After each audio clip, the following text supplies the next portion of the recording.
In the late 11th century, a small Shia Muslim sect known as the Nizari Ismailis launched a campaign of targeted political assassinations that shook the Islamic world. Surrounded by hostile powers, the Sunni Seljuk Empire and rival Ismaili factions, they couldn't survive through conventional warfare. Instead, under the leadership of Hassan-i-Sabbah, they built a network of mountain fortresses and developed a strategy based on infiltration, intelligence, and precision killings. Their goal wasn't chaos, it was survival. And their impact on the politics of the Middle East was massive. This is the documented history of the group we now know as the Assassins.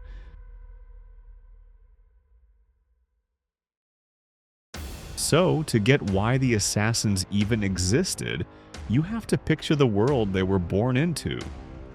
The Middle East in the late 11th century was a geopolitical powder keg. The dominant power was the massive Seljuk Empire, a Turkic dynasty of devout Sunni Muslims who controlled a vast territory from Central Asia to modern-day Turkey. They were the superpower of their day. Their authority felt absolute. But under the surface, trouble was brewing.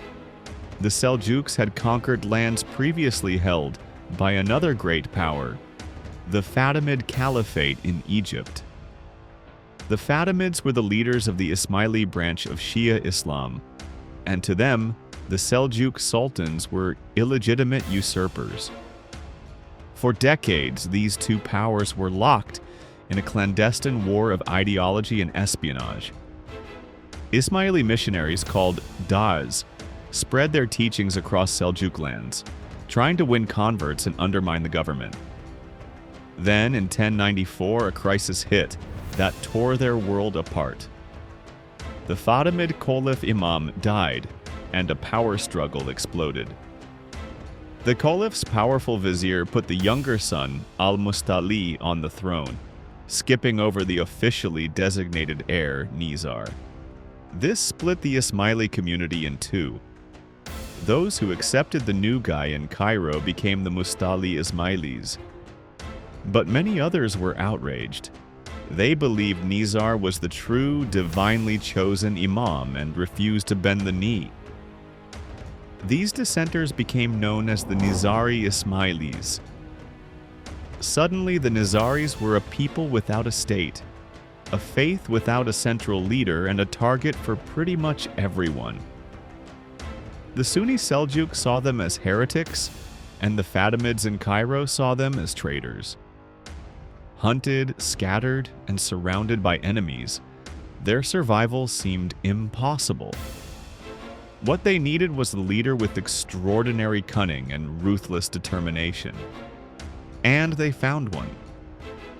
A man who wouldn't just save them from extinction, but would forge them into one of the most feared organizations the world has ever known. His name was Hassan-i-Sabbah. Hassan-i-Sabbah wasn't your typical warrior king. He was a scholar, a theologian, and a revolutionary genius. Born in Persia around the mid-11th century, he was brilliant, studying everything from philosophy to astronomy. At 17, he converted to the Ismaili faith, and his sharp intellect quickly saw him rise through the ranks of its missionary network.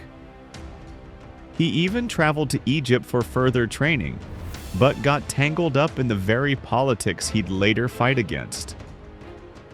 He backed Nizar's claim, and when the succession crisis erupted, he had to flee Cairo a wanted man.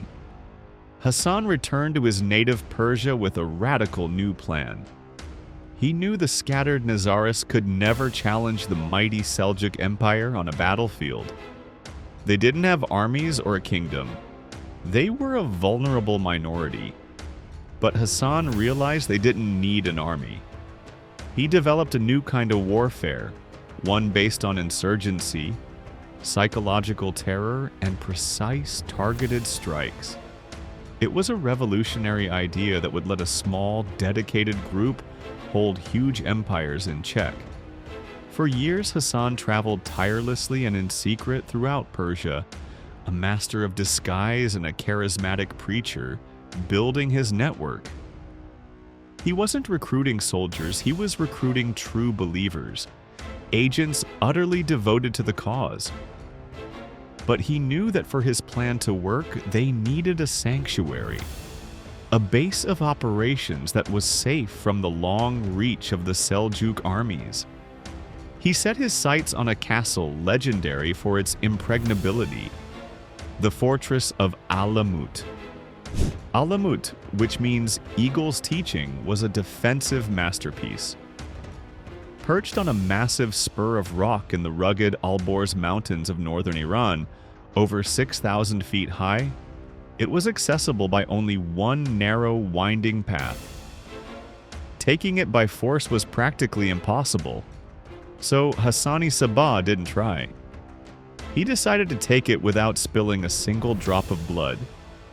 He didn't lay siege to it, he stole it from the inside out.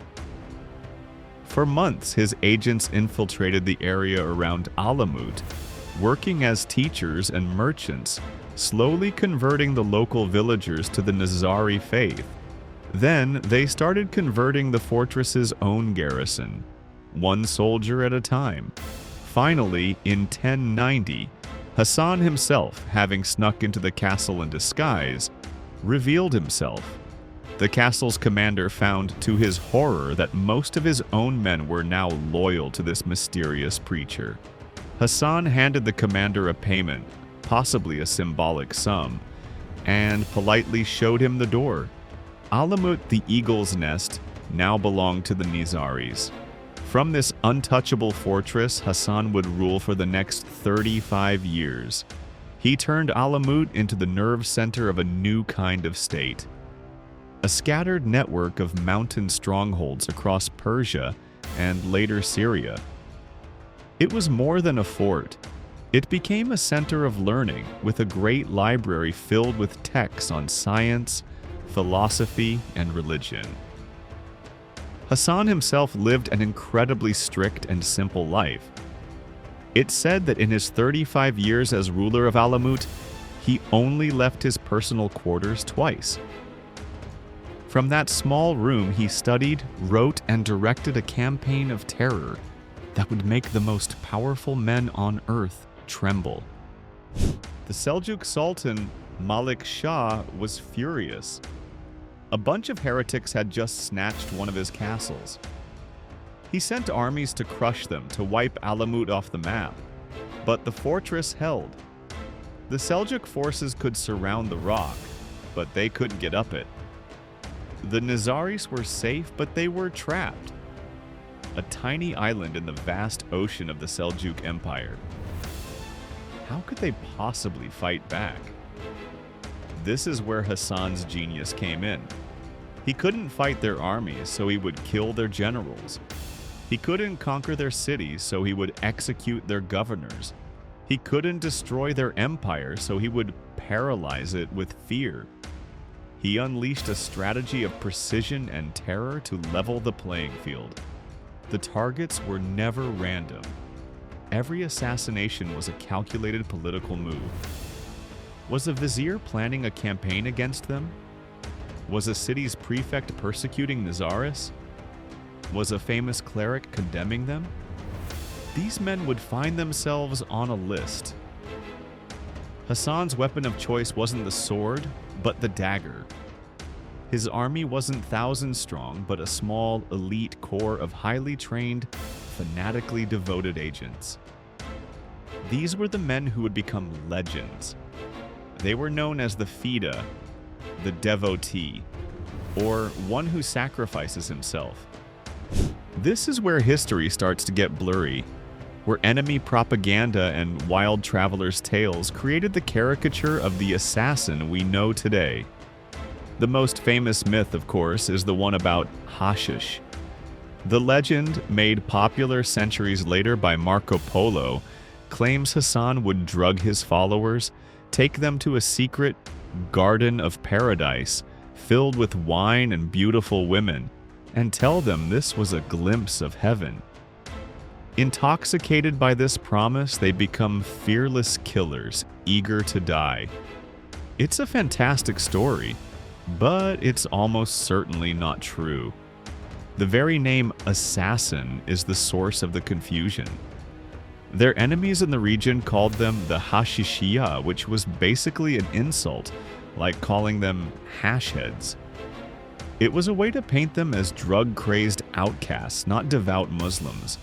And despite the legends, solid contemporary proof that they used hashish as part of their methods is lacking and heavily debated by historians. A more plausible origin for the name is that it's a corruption of Asasiyun, meaning those faithful to the foundation of the faith, a name they may have used for themselves. The reality of the Fidais is way more impressive than the myth. Their loyalty wasn't bought with drugs or fake paradise. It was forged in deep religious belief and absolute devotion to their leader. They were handpicked for their intelligence, skill, and faith.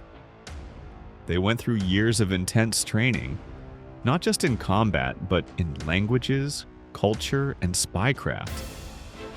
A Fidai might spend months or even years embedding himself in a target's inner circle. He'd become a trusted servant or a guard, patiently waiting for the order to strike. And their signature move? Killing the target in a very public place like a crowded mosque on a Friday. This wasn't because they were sloppy. It was a deliberate choice. The goal wasn't just to kill an enemy. It was to send a message, to prove that no one, no matter how powerful or well-guarded, was safe. They knew these were often suicide missions, but that was part of the message too. We are willing to die for our cause. How do you fight an enemy that doesn't fear death? The first major demonstration of this terrifying new policy came in 1092. The target was Nizam al-Mulk, the Grand Vizier of the Seljuk Empire, arguably the second most powerful man in the Muslim world and a fierce enemy of the Nizaris. As his entourage carried him from his audience hall, a man dressed as a Sufi mystic approached with a petition. As the vizier leaned in, the mystic pulled a dagger and plunged it into his heart. The assassin was killed on the spot, but the damage was done. The Seljuk Empire was thrown into chaos. Just a month later, the Sultan Malik Shah also died, and the empire spiraled into civil war.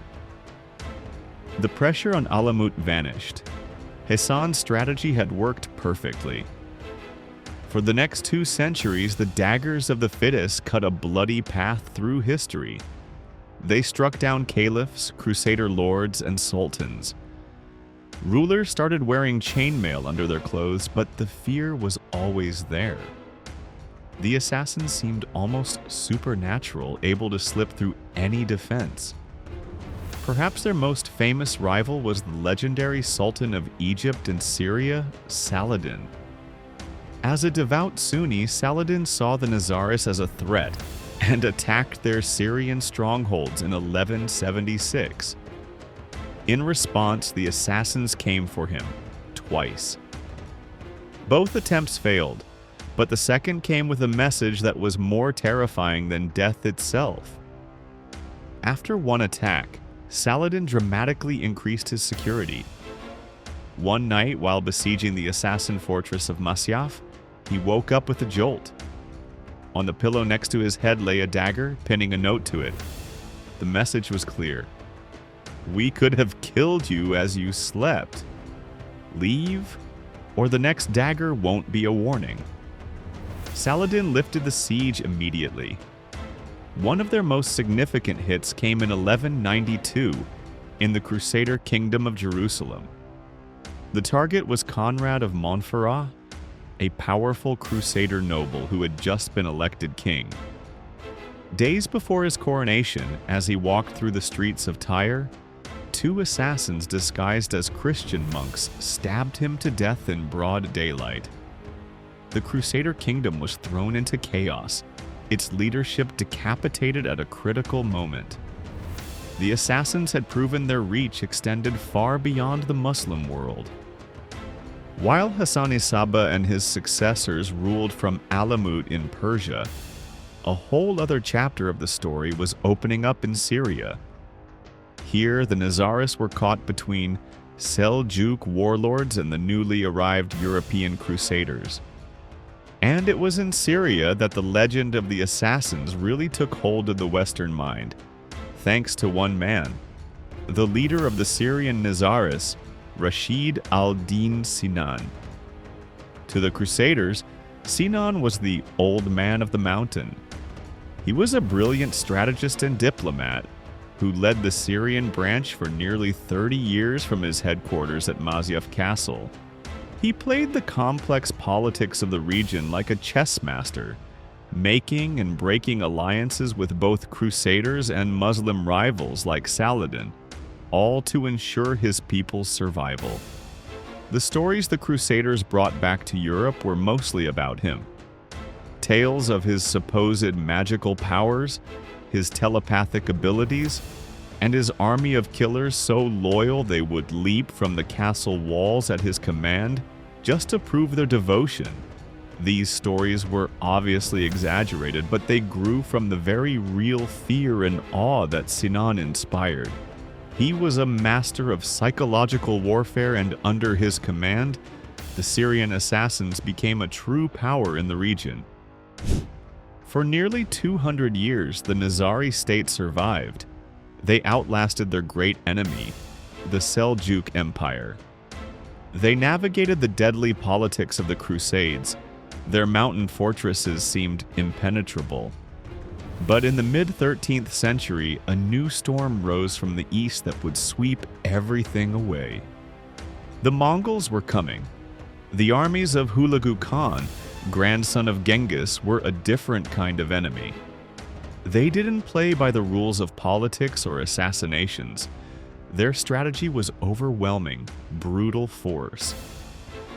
The assassins' daggers were useless against an army of hundreds of thousands that responded to any resistance by wiping out entire populations. In 1256, Hulagu Khan's massive army stood at the foot of Alamut itself. The Nizari Imam at the time, Rukn al-Din Kursha, knew that fighting back was hopeless. After failed negotiations, he surrendered, ordering his strongholds to open their gates. The Mongols swarmed into the fortress not to occupy it, but to erase it. They demolished the fortifications that had stood for centuries, and in an act of immense cultural vandalism, they torched Alamut's magnificent library, and centuries of Ismaili knowledge, literature, and history went up in smoke. The Nizari state in Persia was annihilated. The age of the assassins was over. The eagle's nest was finally empty. So what do we make of the assassins? Their story is a dramatic tale of survival against impossible odds. It's the story of how a small, persecuted minority stood up to the greatest empires of their time, using not armies, but fear as their ultimate weapon. The myths of hashish and secret gardens are compelling, but the truth is far more remarkable. The Nizari Ismailis were not mindless killers from a video game. They were a sophisticated and disciplined organization, led by brilliant and calculating men.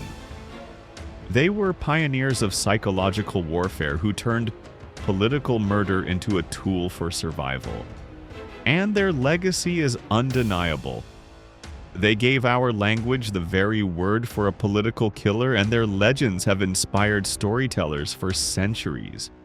But behind the myth lies a powerful lesson: that power doesn't always come from the biggest army, and that sometimes the course of history can be changed not by 1,000 swords, but by a single well-placed dagger.